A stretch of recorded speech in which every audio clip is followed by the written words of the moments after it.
Hi kids, I'm with Jensen today, and we're going to do another book review and a recipe. Today, cream puffs. So how do these cream puffs relate to the book? Well, we're going to find out next.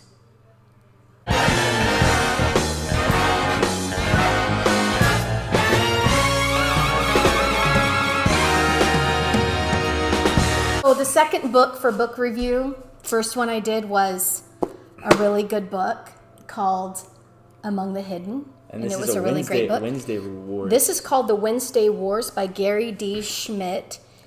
What time period is this book taking? This book is the late 1960s, 70s. It's about a boy and a girl, or? Well, it is about a boy named Holling Hood, and it's really about, do you know who that guy is in the picture? Who do you think that is? For Shakespeare? It is Shakespeare. Oh. Whoa. Okay. You are super smart. So Hood has a I like his mustache. complicated relationship with his teacher. And he thinks his teacher hates him because she makes him read Shakespeare, which he finds actually interesting. He's like, my teacher's doing a very horrible job hating me because this is actually really good. But the second chapter is all about cream puffs. We talk about they made... Wait, so how old is Hood? Hood is seventh grade. Seventh grade. Reading Shakespeare, okay. Yeah, but he is helping his teacher on Wednesdays because his class is divided into half of them go to the Jewish school to learn Hebrew, the other half of class goes to the Catholic school to do catechism. So in a way, they're two households apart. Yeah. Both alike in dignity. Yeah, he's the only Protestant in the class. That was Shakespeare because two households apart, Romeo and Juliet. Yeah. There you go. See, IQ 1000. I love that. You doth protest. Is that also Shakespeare? I'm sure. Okay, so it's a really great book about friendship. It's about misunderstanding and then coming to an understanding.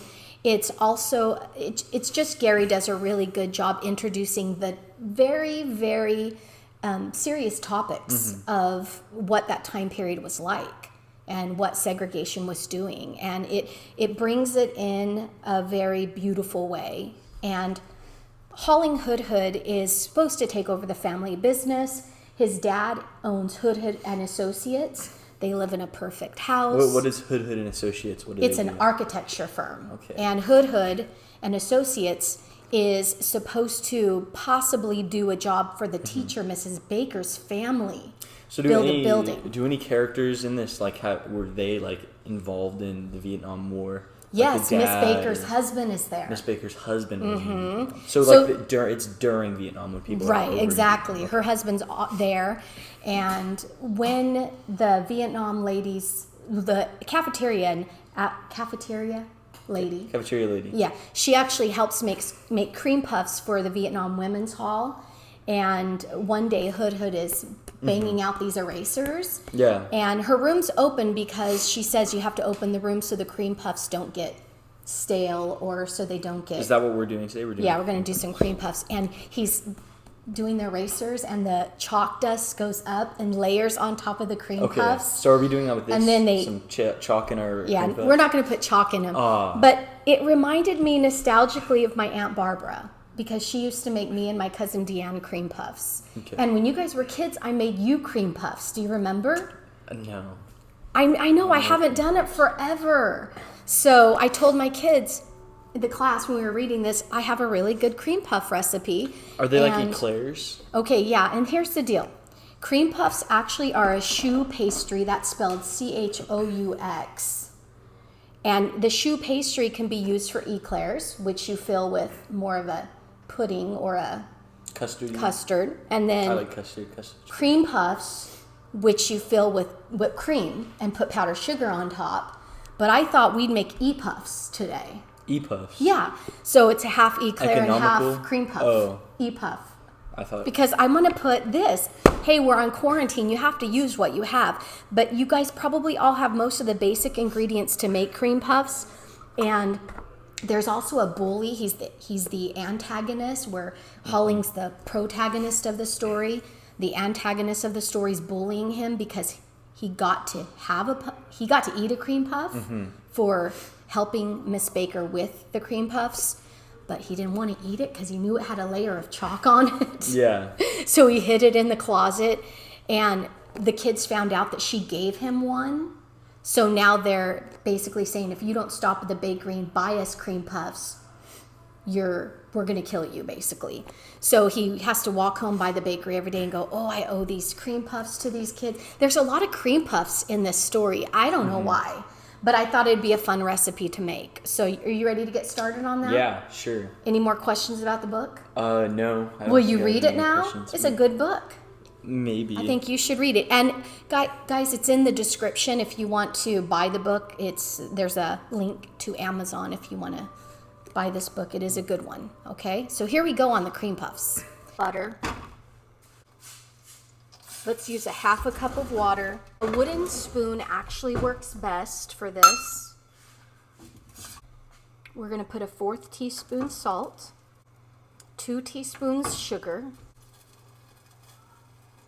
We need a half cup of milk, 1 cup of flour. Now we're going to kind of mix this with a wooden spoon. Don't beat it to death. You want your dough light and fluffy, so you're going to mix it, and you don't want to burn the butter. So I have it down to a medium heat. And what you really want to make with this is you want to make sure that you don't have lumps in your flour, but you also want to make sure that you have like this ball of dough. We're going to take this dough, put it in the mixer next, and mix in the eggs one at a time. We're going to put the ball of dough in there. Next, we got to plug this baby in. Ooh. And we're going to add 1 egg at a time. There we go. 1.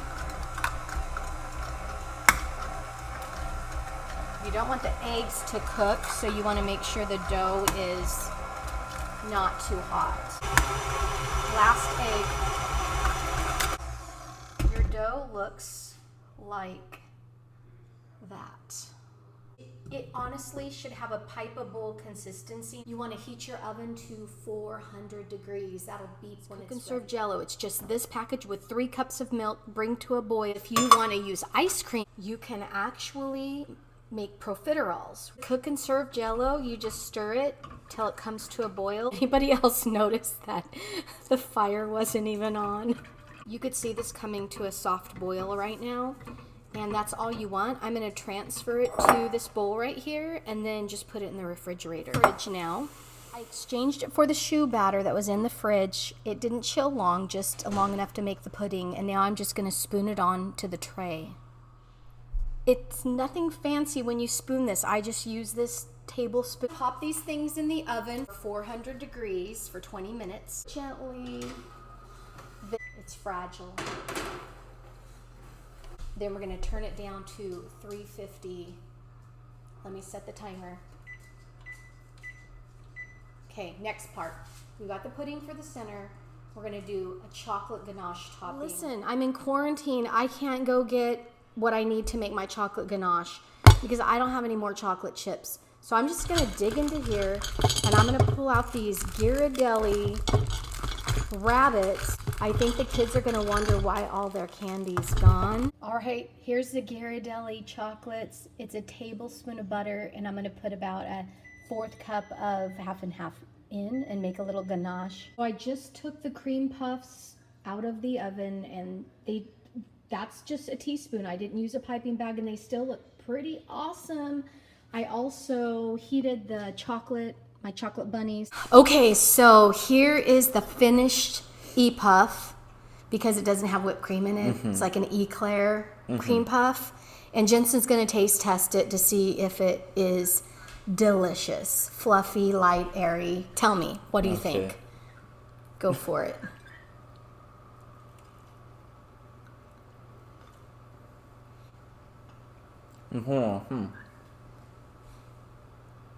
That's very good, Mom.